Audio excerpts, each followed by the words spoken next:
Hello guys, how's it going? My name is Dal. In today's video, I want to highlight the best tier sets that have came out so far out of patch 9.2. 9.2 is by no means finished, it is still over on the PTR and it's getting regular updates week by week. However, a lot of progress has been done with some of these class tier sets, and I wanted to highlight the best of the best ideas that Blizzard has come up with so far. The tier sets I mostly want to highlight are going to be the ones that are transforming the gameplay for many of our classes. Some of these bonuses do a great job of filling out some of the gaps where weaknesses of our classes may be. Other bonuses are looking to enhance the already existing strengths of our playstyles. Some have developed interesting interactions between how our specs play, and some of these are simply fun, offering slight changes to the gameplay that make the class more enjoyable to experience. We're highlighting only the best of the best in this video, in hopes that Blizzard plays catch up with some of the other playstyles not mentioned. Also, don't be surprised if any of these tier sets change in the future, it is still PTR.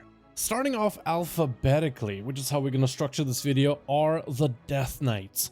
The Frost DK set is going through changes in the next few weeks, but the new version seems a lot more exciting. The tier set 2-piece and 4-piece play with your killing machine procs, which inherently just gives you more obliterates, plays more into an obliteration playstyle, and maybe even favoring in the future a two-handed approach. This is what's known as a machine gun playstyle, and it looks like it'll be returning with this tier set, which is a playstyle a lot of players enjoy for its fast-paced nature. This playstyle is looking to change the window for Death Knights, going from a 2-minute class to a 1-minute class, which gives you a lot more flexibility in how you spend your cooldowns, and even more of a ready-on-demand approach to applying big pressure and big bursts in PvE fights. The Unholy Death Knight is another set that's getting changed in a few next builds, but this one looks interesting. It's really looking to tap into the playstyle of summoning these armies of ghouls by your side, really identifying that Necromancer playstyle for the Unholy Death Knight.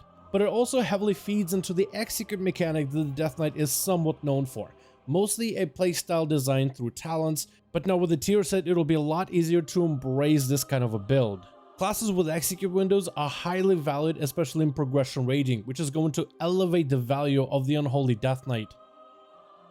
The PTR saw players breaking the 4-piece bonus of the Vengeance Demon Hunter set, and then prompted Blizzard to want to change it, either simply reducing its value while fixing the bugs or making it far more interesting by introducing cooldown reduction mechanics for defensive/offensive abilities as you consume more souls. While this playstyle is not confirmed to be the go-to method, the early version of this tier set does look quite exciting. And I think Demon Hunters would benefit highly from more cooldown reduction as they consume souls.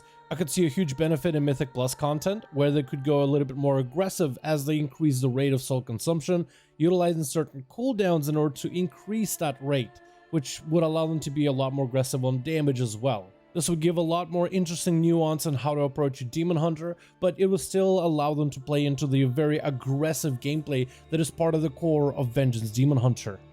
Then we have Druids, starting with Boomkin, which is going to give them more resources as well as a cheaper cost on some of their big ability spenders like Star Surge and Starfall.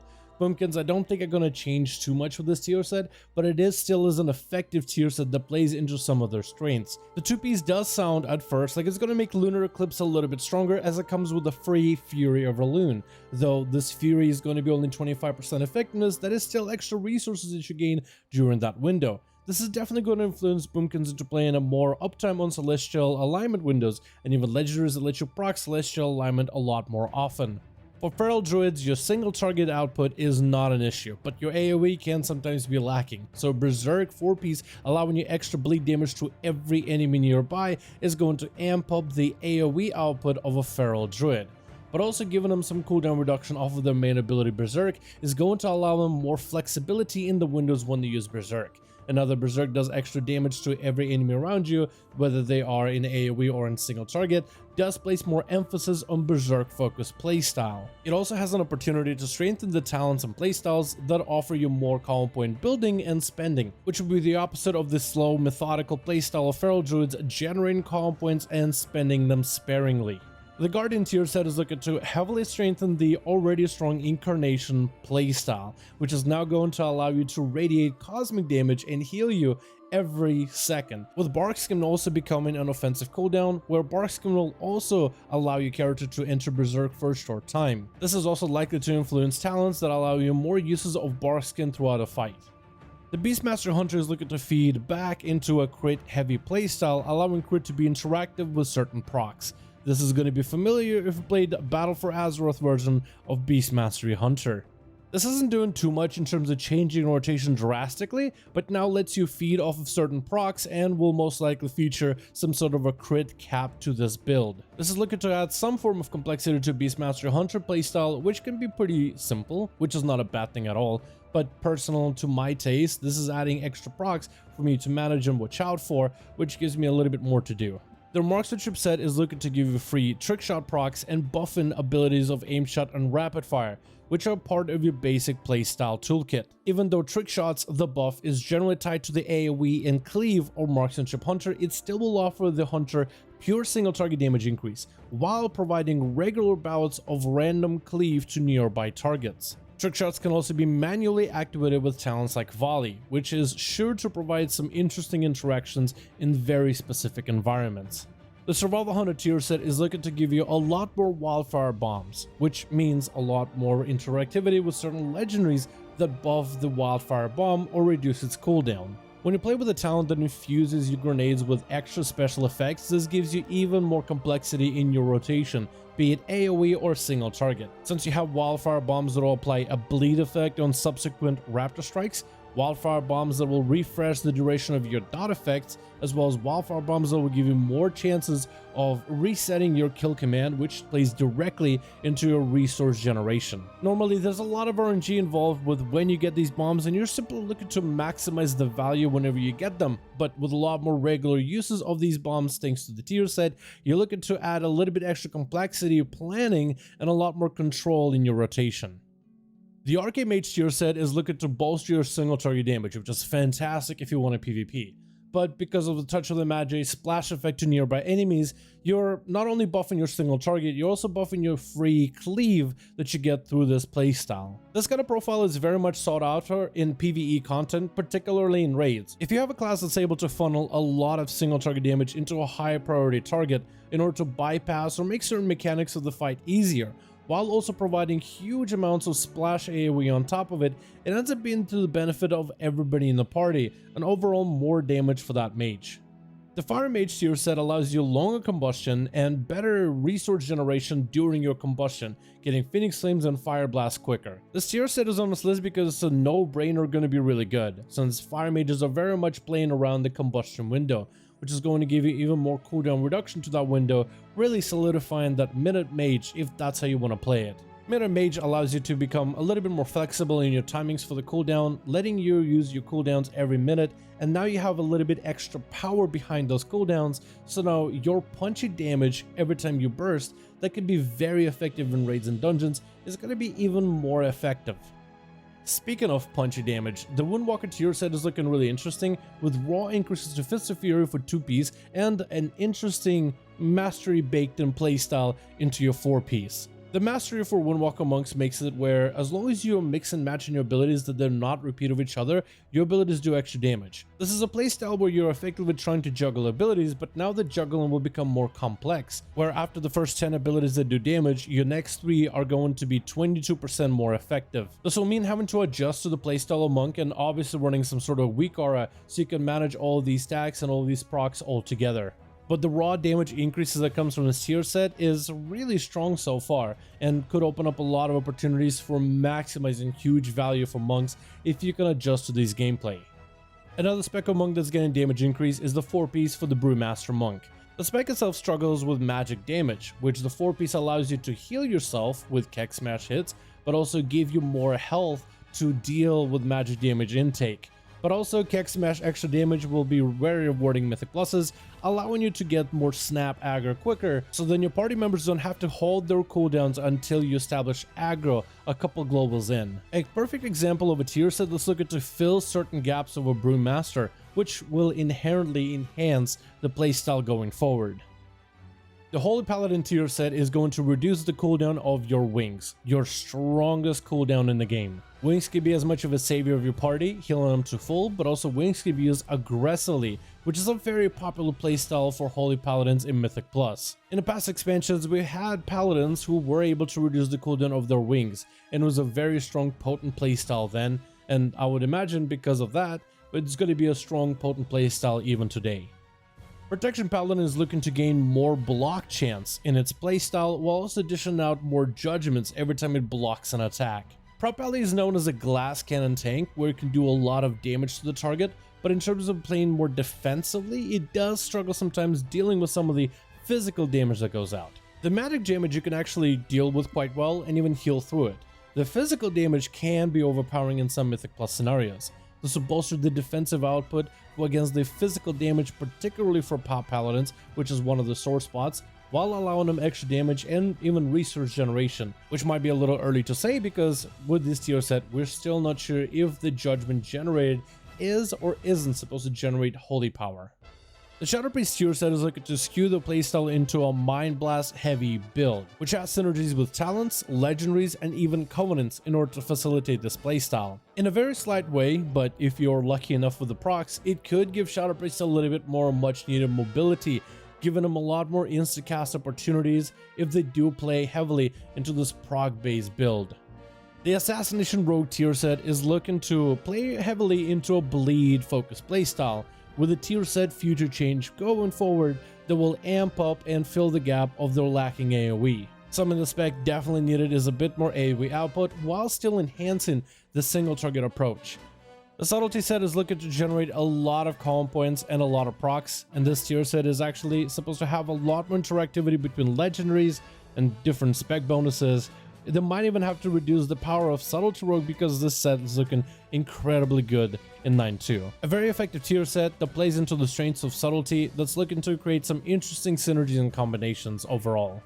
The Enhancement Shaman tier set is going to spawn a lot more Ghost Wolves, which will give you a lot more procs. This playstyle is looking to enhance your consistent damage output as well as consistent resource generation. There was also some gaps filled by Blizzard with some of the class changes that are going to be native to Enhancement Shaman going forward.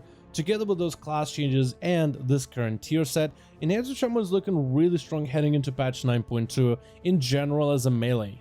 Elemental Shaman is seeing a very similar tier set that Enhancement is, except your playstyle is going to be around your Fire/Storm Elemental. This tier set is looking to extend the duration and reduce the cooldown of that elemental, which will give you a lot bigger uptime. This has obvious synergies with certain legendaries that give you even more uptime or shorter cooldown of your prime elemental. This elemental with a tier set is going to give you a little bit better sustained damage, especially in movement heavy fights.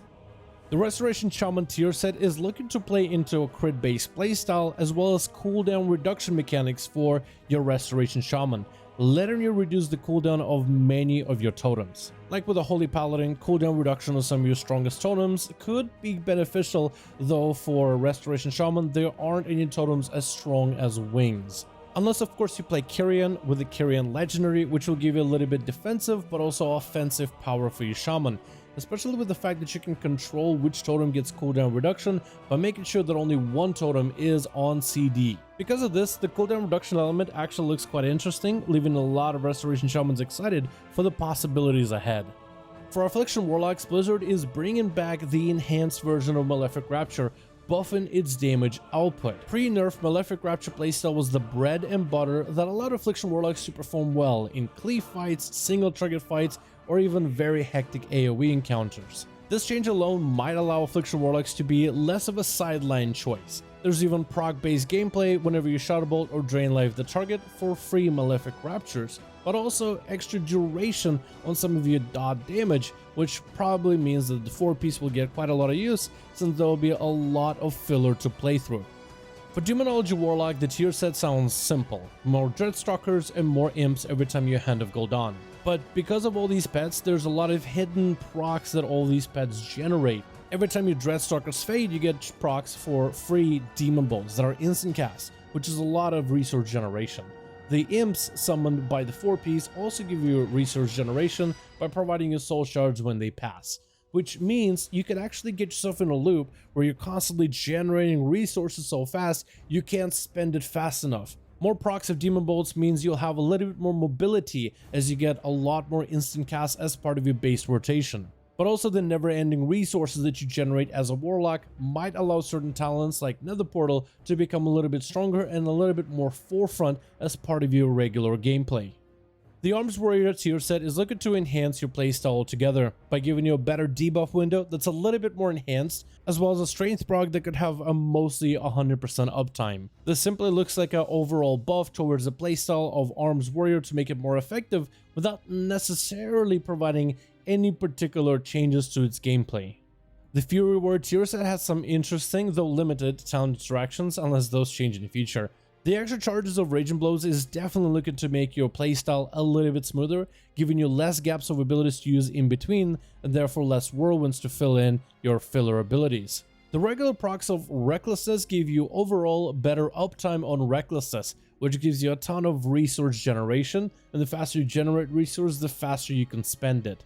This will leave you enraged a lot more often, which means you'll be doing more damage, but also will give you extra uptime on the haze buff that you get while enraged, which will smooth out your playstyle indefinitely. The Prot Warrior tier set is looking to give them extra damage and defense when using the ability of Avatar, and also allows them, as they spend rage, to consume that rage to either buff their AoE damage, single target damage, or rather their defensiveness through Ignore Pain. This choice of defensive or offensive output of their tier set will give the warrior more personal choice of how they prefer using their procs. In times of need, it could be an absorb to survive a powerful hit, to live a little bit longer until your healer can catch up with you, and in times of plenty healing, more damage contribution to finish the fights faster. These are the tier sets that we want to highlight in today's video, and I'm hoping that Blizzard does more work on the tier sets that weren't mentioned.